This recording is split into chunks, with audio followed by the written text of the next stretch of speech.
नमस्कार, मैं स्मृति आपका हार्दिक अभिनंदन करती हूँ आपके अपने चैनल पॉजिटिव वॉस्टो विद डॉक्टर स्मृति में। फ्रेंड्स, 25 अक्टूबर 2022 को जहां हमने सूर्य ग्रहण का सामना किया था, अब बारी है कार्तिक पूर्णिमा 8 नवंबर मंगलवार 2022 को चंद्र ग्रहण खगास पूर्ण चंद्र ग्रहण के सामना करने के लिए, जो हमारे सभी राशियों पे ज्योतिषी पॉइंट ऑफ व्यू से काफ़ी इफेक्टिव होगा, काफ़ी प्रभाव डालेगा, जिसका प्रभाव आगामी कई महीनों तक चलने वाला है। एक मानसिक तनाव की स्थिति बनी रहेगी। कुछ राशिवासियों के लिए विशेष रूप से ध्यान देने की आवश्यकता है, जो मैं आपको आगे की वीडियो में बताऊंगी। इससे पहले मैं ये बताऊं कि महाभारत काल में भी हमें दो ग्रहणों का सामना करना पड़ा। ग्रहण देखिए, एक साइंटिफिक घटना है जो कि घट के ही रहेगी, उस पर हमारा कोई भी बस नहीं है, हमारा कोई भी अख्तियार नहीं है। लेकिन हम उसमें क्या प्रिकॉशंस ले सकते हैं, क्या स्थितियां हम क्रिएट कर सकते हैं, क्या हम अपने लिए सावधानी कर सकते हैं। अगर हमें पता है कि कुछ चीज़ों में हमें समस्या का सामना करना पड़ेगा और हम पहले से थोड़े अलर्ट हो जाएं, तो निश्चित बात है कि हम काफ़ी हद तक उसको बच पाएंगे या फिर उससे संभल पाएंगे। तो आगे आइए चलते हैं। आगे इस वीडियो में ये देखने कि ग्रहण काल कब प्रारंभ होगा, सूतक काल कब से पड़ेगा और किन राशिवासियों के लिए विशेष रूप से ये सावधानी का समय है। गुरु नानक जयंती 8 नवंबर 2022 मंगलवार के दिन 5:35 पे ग्रहण प्रारंभ होगा। देखिए, ग्रहण का जो समय है 10 मिनट के वेरिएशन के साथ होगा, क्योंकि पूर्व से पूर्वोत्तर की तरफ या फिर आप दिल्ली से बॉम्बे की तरफ आप जो भी 5-10 मिनट का वेरिएशन होगा, तो आप 5:15 से 5:30 बजे के 5:35 के लगभग आप मान लीजिए कि ग्रहण काल प्रारंभ होगा, जो 6:18 पे। और तो 6:20-25 तक आप थोड़ा प्रिकॉशनरी ले सकते हैं। आप ये समय मानिए कि ग्रहण काल समाप्त होगा, क्योंकि 9 घंटे पहले से ही सूतक काल प्रारंभ होता है। तो 9:15 बजे के लगभग सूतक काल प्रारंभ हो जाएगा, उसके लिए आप कुछ प्रिकॉशंस हम लोग लेंगे। ग्रहण इस बार लग रहा है मेष राशि भरणी नक्षत्र पे। तो जो भी लोग इसमें मेष राशि के हैं, मेष लगन के हैं, और जिनका भी कोई जन्म हुआ है भरणी नक्षत्र में या फिर कोई भी उनका प्लेनेट है भरणी नक्षत्र में, आप सॉफ्टवेयर की सहायता से देख सकते हैं कि आपका कोई प्लेनेट भरणी नक्षत्र में है कि नहीं। भरणी जो नक्षत्र है वो शुक्र का नक्षत्र है। तो जो जिन लोगों की शुक्र की महादशा चल रही है या फिर जिनकी चंद्रमा की महादशा चल रही है, उन लोगों के लिए भी यह ग्रहण काफ़ी प्रभाव डालेगा, काफ़ी इफेक्ट डालेगा। खास इन लोग जिन लोगों की कुंडली में ग्रहण योग है, जैसे कि चंद्रमा राहु के साथ बैठा हुआ है या फिर चंद्रमा केतु के साथ बैठा हुआ है या फिर अमावस्या योग बन रहा है, उन लोगों के लिए भी यह ग्रहण कहीं ना कहीं से मानसिक उथल पुथल का समय है। फ्रेंड्स, ये तो हमारे हाथ में नहीं है कि हम किस नक्षत्र में हमारा जन्म हो, या फिर ये तो बारी बारी से कभी कुछ अच्छा कुछ बुरा ये चलता रहेगा। ये जीवन है, जैसे रात होगा तो दिन भी होगा, दिन होगा तो रात भी होगा, ये तो चलता रहेगा। पर पॉजिटिविटी के साथ हमें देखना है कि अगर आप लोग इसमें आते हो, खासकर विशेष रूप से मेष राशि या मेष लगन वाले लोग, और उससे अगल बगल की राशियाँ, जैसे मेष राशि पे है तो फिर 12वीं मीन राशि या मीन लगन वालों के लिए, और वृषभ राशि वृषभ लगन वालों के लिए, और 7वीं उसके तुला राशि या तुला लगन वालों के लिए भी विशेष रूप से सावधानी का ये समय है। लेकिन कैंसेरियन को, कर्क राशि वालों को भी और वृश्चिक राशि वालों के लिए भी बहुत संभल के रहना है, क्योंकि चंद्रमा प्रधान जो भी राशियाँ हैं उनको भी बहुत सावधानी की ज़रूरत है। और कहीं कहीं कहीं ये तो सारे राशियों पे इफेक्ट डालेगा। कहीं पे ये अलग बात है कि कौन सा किसका कौन सा पक्ष ज़्यादा प्रभावित होगा। तो मानसिक रूप से स्ट्रेस का समय है, मानसिक रूप से कहीं ना कहीं लड़ाई झगड़े से हमें बच के रहना है और ज़्यादा से ज़्यादा स्ट्रेस फ्री रहने की कोशिश करनी है, और स्वास्थ्य के प्रति बहुत संभल के रहने वाला है। भरणी नक्षत्र वालों, आप लोग जो हो, चूँकि भरणी नक्षत्र कहीं ना कहीं महिलाओं के जो यूटेटरी ग्लैंड से या फिर उनके प्रजनन जो अंग है उनसे रिलेटेड होता है, तो आपको जो है अपने उससे संबंधित अगर कोई आपकी कुछ बीमारी चली आ रही है, तो अगर आप थोड़ा बहुत उसमें अगर आप हल्के से ले रहे हो या फिर नहीं ज़्यादा ध्यान दे रहे हो, तो ये समय है कि आप उसका अच्छे से प्रिकॉशन लीजिए, अच्छे से आप इलाज कराइए। और बाकी लोग वाले भी इस समय आवेश में डिसीज़न लेने से आपको बचना है, गृह कलह से भी आपको बचना है। ज़्यादा से ज़्यादा, क्योंकि मानसिक तनाव तनाव तो बना रहेगा। इस ग्रहण का इफ़ेक्ट कुछ समय पहले से ही प्रारंभ हो जाता है।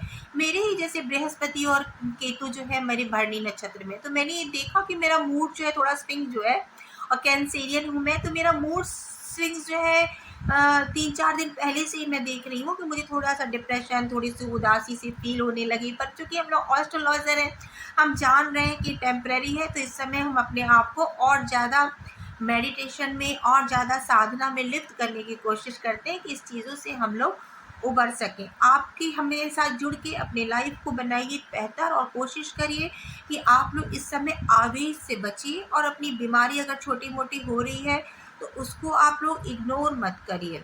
इस समय कोई जो संक्रामक रोग है उसके भी बढ़ने की आशंका है, तो उसका भी आप लोगों को ध्यान रखना है कि अगर आप सार्वजनिक क्षेत्रों में जा रहे हो तो थोड़ा बच के प्रिकॉशन लीजिए, थोड़ा डिस्टेंस बना के रखिए। अगर कहीं भी थोड़ा-सा अगर कोई विवाद टल सकता है तो प्लीज़ उसे टालने की कोशिश करिए।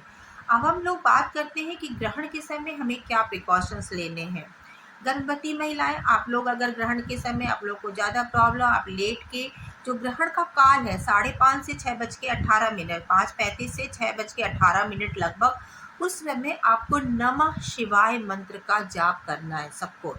नमः शिवाय मंत्र पंचाक्षरी मंत्र है, तो नमः शिवाय मंत्र का जाप करना है। और जब ग्रहण, जिससे कि आप चंद्रमा के लिए भी आप शिव जी से कामना कर रहे हो कि वो दोष मुक्त हों, जो कष्ट में है उनका कष्ट दूर हो, और आपकी भी जो हॉरोस्कोप में आपका जो मूड है, आपका जो मन है, आपका चंद्रमा कहीं न कहीं आपका, आपकी माता, आपकी बड़ी बहन, लिक्विड मनी, इन सबों को इंडिकेट करता है, तो वो सब में भी कहीं न कहीं इफ़ेक्टेड हो रहे हैं। इस मंत्र के जाप से निश्चित ही आप राहत का अनुभव करेंगे। एक और चीज़, चूँकि उस दिन बहुत अच्छा दिन है, गुरु नानक जयंती है, अगर हो सके तो आप लोग क्या करिए कि आप लोग सुबह सूतक काल लगने के पहले सुबह-सुबह चंद्रमा से रिलेटेड चीज़ें जैसे चावल, चीनी, दूध, ये सब चीज़ें आप गुरुद्वारे में दान कर सकते हैं। शाम के समय सूतक ख़त्म होगा और वहाँ कुछ लंगर बँटेगा, तो वो पॉज़िटिविटी जो है वो भी आपके अंदर आएगी और आप उसको अच्छा फ़ील करोगे।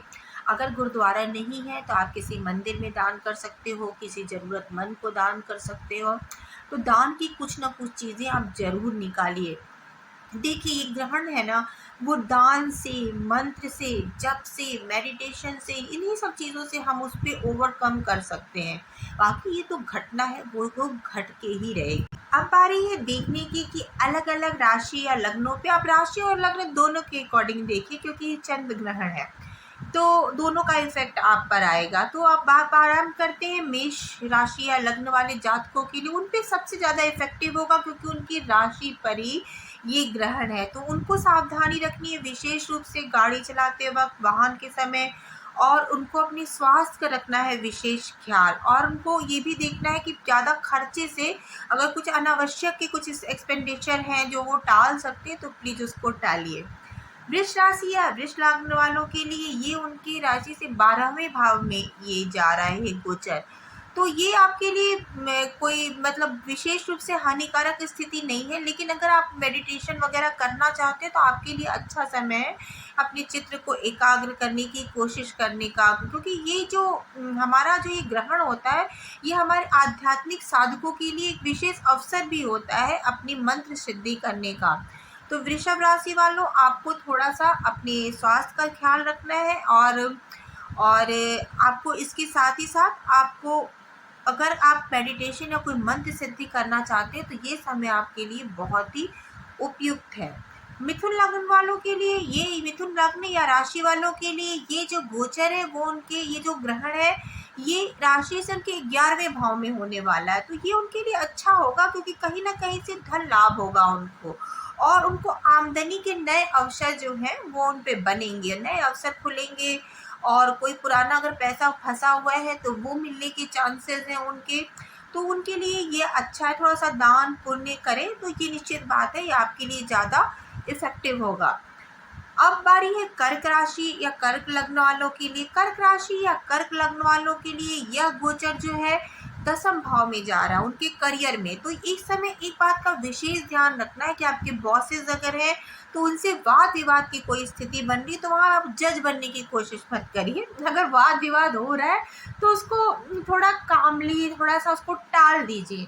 आप जजमेंटल स्थिति में ना आइए और कुछ अगर विवाद निपट सकता है तो निपटा दीजिए। बाकी आपके लिए फाइनेंशियल आपके लिए अच्छा अवसर है, प्रमोशन के आपके चांसेस हैं और कार्य क्षेत्र में आपके विस्तार का समय है। तो ये आपके लिए प्रोफेशनली अच्छा है, बशर्ते कि आप अपनी थोड़ी इमोशंस को कंट्रोल करिए, क्योंकि आप होते हैं बहुत मूडी। मूड से अपने बचिए और कोई भी डिसीजन अपनी इमोशंस के आधार पे ना लीजिए।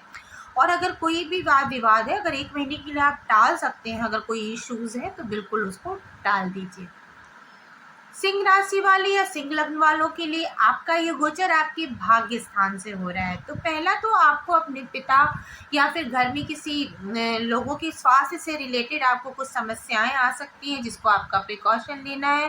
भाग्य में आपकी वृद्धि करेगा। बहुत लंबे समय से अगर आपकी कोई समस्या है, कोई उलझन है जो अटकी स्टक है आप कहीं, तो इस समय आपको ज़रूर कोई ना कोई रास्ता आपको मिलेगा कि आप उससे ओवरकम कर सको। तो ये अवसर है, आप अपने अपने अंदर झाँकिए, कुछ अपने अंदर बैठ के जो जो कुछ काम आपके उलझे हुए थे, बैठ के रास्ता निकालिए। ज़रूर आपको अवसर मिलेगा और आप आगे बेहतर डिसीज़न लेके अपनी प्रॉब्लम को सॉल्व कर पाएंगे। कन्या राशि वालों, आपके लिए गोचर आपकी राशि के अष्टम भाव में ही पड़ रहा है। आपको न केवल वाद विवाद से बचना है, इसके साथ ही साथ आपको अपने स्वास्थ्य से रिलेटेड समस्याओं में भी आपको ध्यान देने की ज़रूरत है। ऐसा ना हो आप कन्या राशि या कन्या लग्न वाले लोग कि आप लोग बोल के या फिर हाइपर होके या किसी चीज़ को करके अपने बने हुए काम को रोक लें, अपने बने हुए रिश्तों को आप बिगाड़ लें। तो आपको बहुत ज़्यादा प्रिकॉशन लेने की आवश्यकता है। तुला लग्न या तुला राशि वालों के लिए आपका ये गोचर आपके सप्तम भाव पे हो रहा है। तो आपको अपने जीवन साथी के स्वास्थ्य के प्रति आपको थोड़ा सा सजग रहना है, संभल के रहना है। और अगर आप रिलेशनशिप में हैं तो थोड़ा सा बचिए, क्योंकि आप ब्रेकअप की स्थिति में भी इस समय आ सकते हैं, क्योंकि वाद विवाद होने की संभावना बहुत ज़्यादा है। तो अगर कोई इश्यूज़ हैं तो थोड़ा सा आप उसको टाल दीजिए, थोड़ा सा शांत हो जाइए, मौन रहिए। और अगर स्वास्थ्य के संबंधित इश्यूज़ आपके जीवन साथी के साथ है तो उसको आप ज़रूर नज़रअंदाज ना करिए, ध्यान दीजिए। वृश्चिक राशि वालों, आपके लिए गोचर छठे भाव में हो रहा है, जो आपके लिए अच्छा गोचर है। कहीं ना कहीं निवेश से आपको फ़ायदा पहुंचेगा, आय के नए अवसर बनेंगे, लिक्विड मनी आपके इजाफा होगा। आपने कहीं अगर निवेश कर रखा है तो उस निवेश का भी आपको लाभ पहुंचेगा। तो आप जो है नमः शिवाय मंत्र का जाप करिए और अपने आराध्य क्योंकि आपके लग्न के स्वामी मंगल हैं तो उसका भी आप हनुमान जी की आराधना करिए, या फिर कोई भी आपकी मंत्र सिद्धि है तो ये समय आपके लिए बहुत उपयुक्त है। क्योंकि अगर समय अच्छा होता है और आप थोड़ा सा प्रयास भी कर लें तो वो समय आपके लिए काफ़ी लाभकारी हो जाता है। धनु राशि या धनु लग्न वालों के लिए यह गोचर जो है उनके पंचम भाव में जा रहा है, जो विशेष रूप से हानिकारक नहीं। इकोनॉमिक दृष्टि से तो ठीक है, लेकिन संतान या घर में किसी बुजुर्ग से रिलेटेड आपके स्वास्थ्य से संबंधित कुछ इश्यूज आ सकते हैं, उसका आपको विशेष रूप से ध्यान रखना है।